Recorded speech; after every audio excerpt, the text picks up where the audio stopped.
She wasn't supposed to be in the garden that late. But the scream she heard from the West Wing terrace changed everything. Not loud, not even fully human, just a sound of such raw pain that it pulled her from bed without thinking. And when she found him collapsed among the rose beds, blood spreading dark across his white shirt, the war hero everyone whispered about, but no one dared approach, she made a choice that would shatter every rule she'd been hired to follow. 3 months earlier, Elara Brennan had arrived at Ashford Manor with 2 worn suitcases and a letter of introduction she'd rewritten 4 times to hide how desperately she needed the position.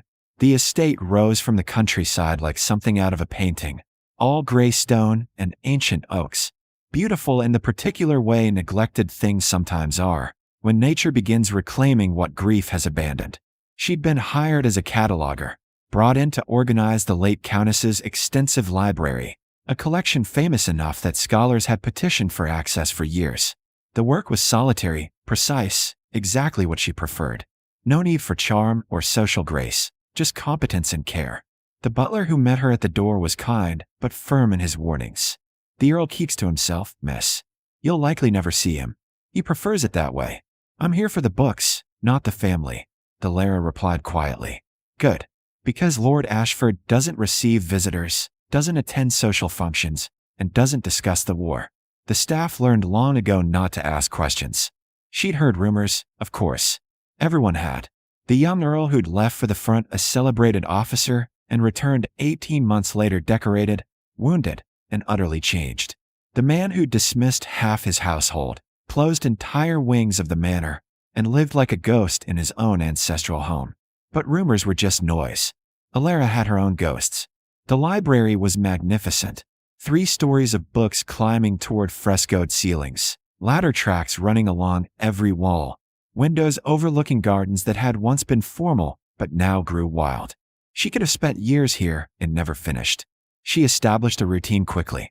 Mornings in the main collection, afternoons cataloging rare manuscripts in the smaller reading room, evenings reviewing her work by lamplight.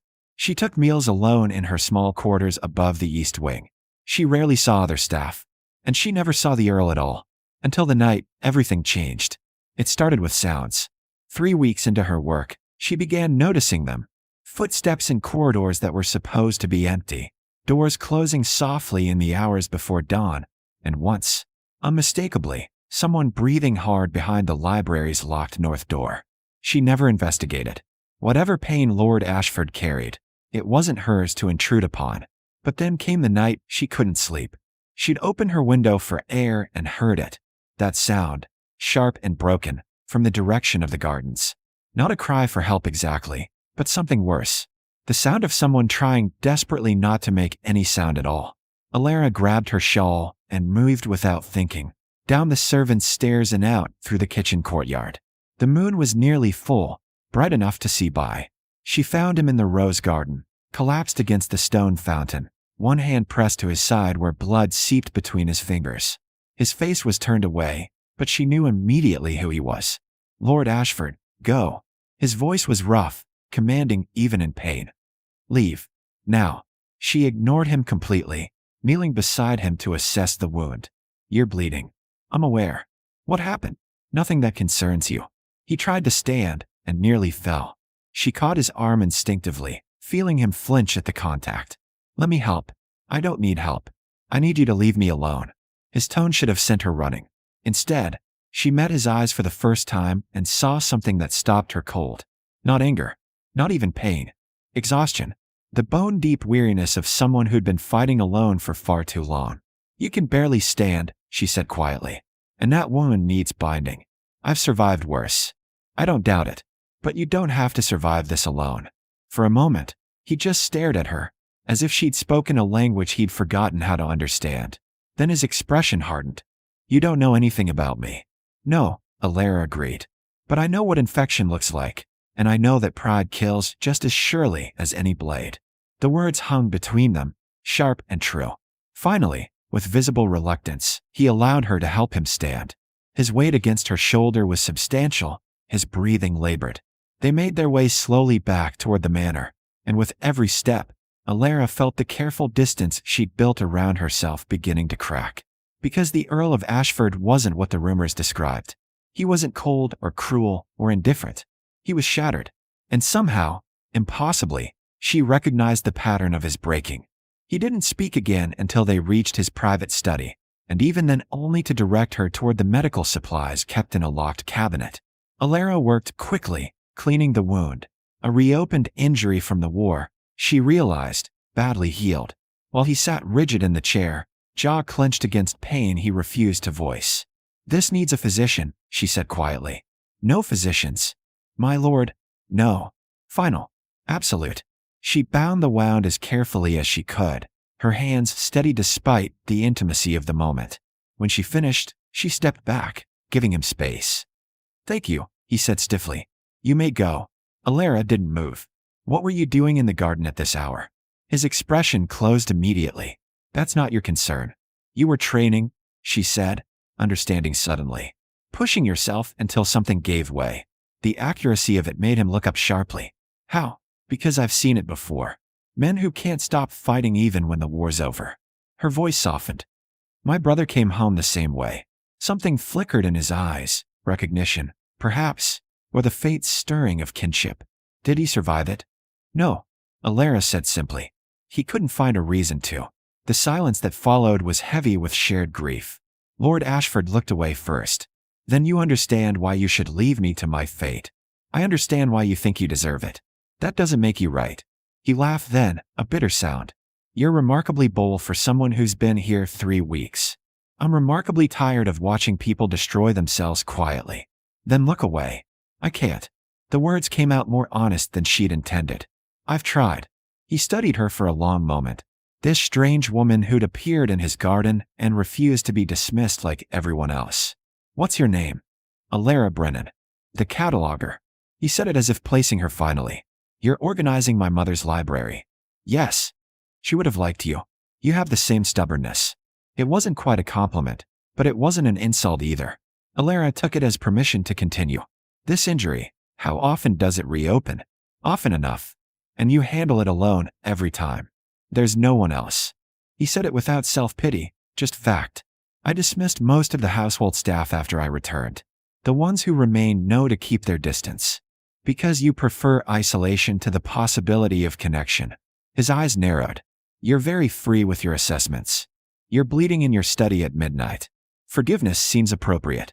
Despite himself, his mouth quirked slightly. Not quite a smile, but close enough to suggest the capacity still existed somewhere beneath the armor. "You should return to your quarters," he said finally, "before the staff notices your absence." Elara gathered the soiled bandages. "Will you rest?" "Eventually." "That's not an answer. It's the only one you'll receive."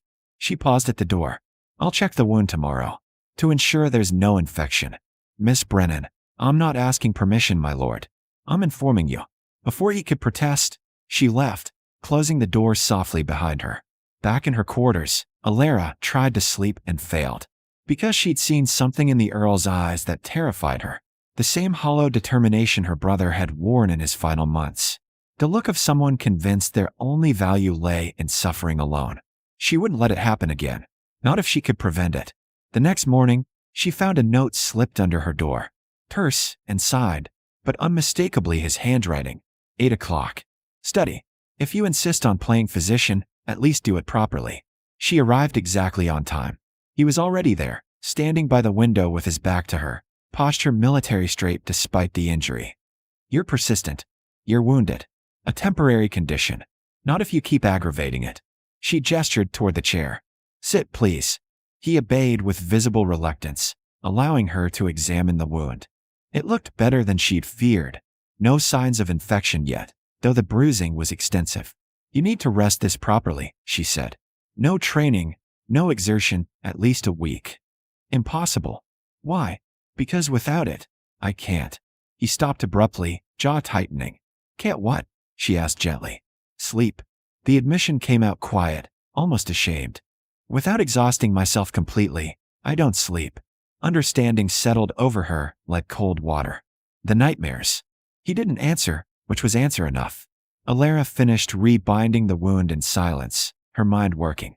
"Finally," she said, "there are other ways to manage them. Safer ways. I've tried everything." Have you tried not managing them alone? He looked at her sharply. What are you suggesting? Nothing improper, my lord. Just company. Someone who doesn't require explanations or expect recovery on a schedule. She met his gaze steadily. Someone who understands that healing isn't linear. And you believe you're that person. I believe I'm willing to try, if you'll allow it. The Earl of Ashford stared at her for a long moment, clearly torn between instinctive refusal and something that might have been desperate hope. Why? He asked finally. Why would you involve yourself in this? Elara considered several safe answers before choosing honesty. Because I couldn't save my brother. And I think perhaps you need saving whether you'll admit it or not. The arrangement began cautiously. Elara would come to the study each evening after her cataloging work, not as servant or physician, but simply as presence. Sometimes they spoke, careful conversations about books or estate matters, nothing too deep. More often, they sat in companionable silence while he worked through correspondence, and she read. It shouldn't have been significant, yet somehow it was. The nightmares didn't stop, but they became less frequent. The wound finally healed properly, and gradually, almost imperceptibly, Lord Ashford began emerging from the isolation he'd built around himself. The staff noticed first. Cook mentioned that his lordship had requested meals at regular hours again. The groundskeeper reported that the Earl had walked the estate boundaries, something he hadn't done since returning from war. Small changes, but unmistakable. Elara noticed different things. The way his shoulders relaxed slightly when she entered the study. The rare, brief smiles when she made an unexpectedly sharp observation about one of his mother's books. The night he fell asleep in his chair and didn't wake screaming. 6 weeks after that night in the garden, everything shifted again. She arrived for their usual evening and found him standing by the window, tension radiating from every line of his body. You should leave, he said without turning. What happened? Nothing. I simply think we should end this arrangement. Elara's chest tightened. Why? Because it's inappropriate. You're an employee. I'm afraid, she finished quietly. You're afraid. He turned sharply. Of what? Of this becoming something you might actually need. Of allowing someone close enough to matter. You presume too much. Do I? She crossed the room slowly. Because I think you spent so long believing you don't deserve peace that the possibility of it terrifies you more than any nightmare. You don't understand. I understand that you survived a war that took everything from you.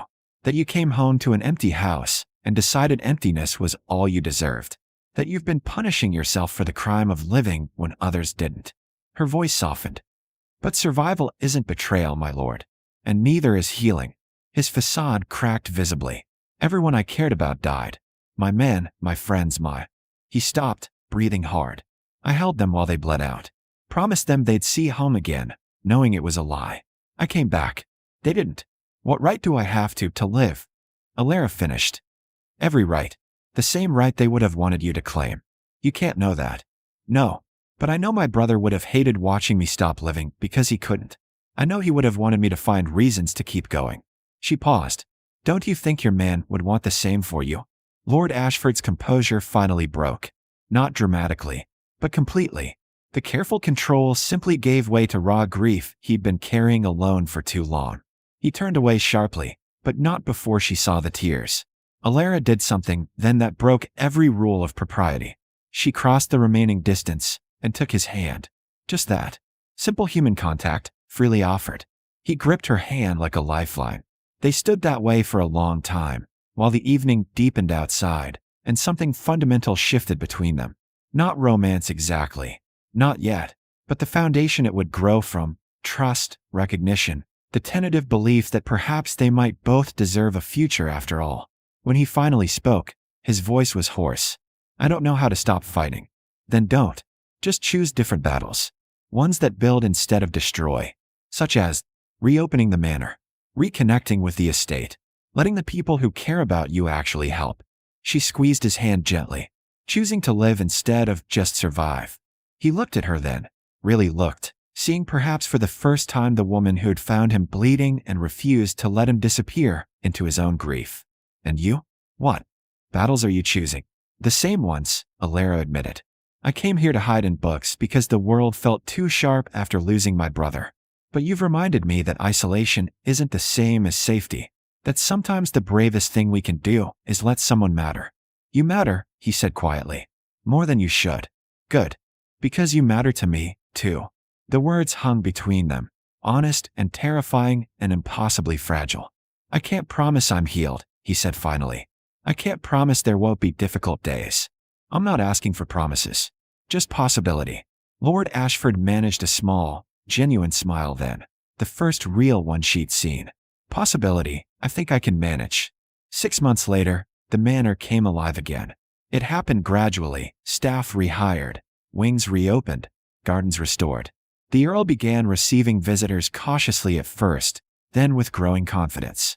He established a scholarship for veterans, turning his mother's library into a resource for those struggling with their own returns from war. And through it all, Elara remained. Not as cataloger anymore, but as something far more significant. The person who'd seen him at his worst and stayed anyway, who'd offered not pity or expectation but simple, stubborn presence. They married quietly the following spring, in the garden where she'd found him that night. I swore I'd never love again, he told her as they stood beneath the rose arbor, his hands warm around hers.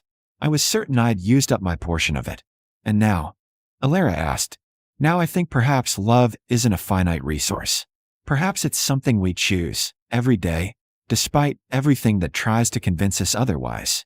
She smiled, tears bright in her eyes. Then I choose this. Choose us. As do I, he said, and kissed her while the roses bloomed around them, reclaiming beauty from what grief had nearly destroyed. The war would always be part of him. The scars would never fully fade. But he learned something crucial in that garden, bleeding and broken and found. That survival could become living if you let the right person in. That isolation wasn't strength, and healing didn't mean forgetting. Sometimes it just meant choosing, every morning, to keep going. And doing it together instead of alone.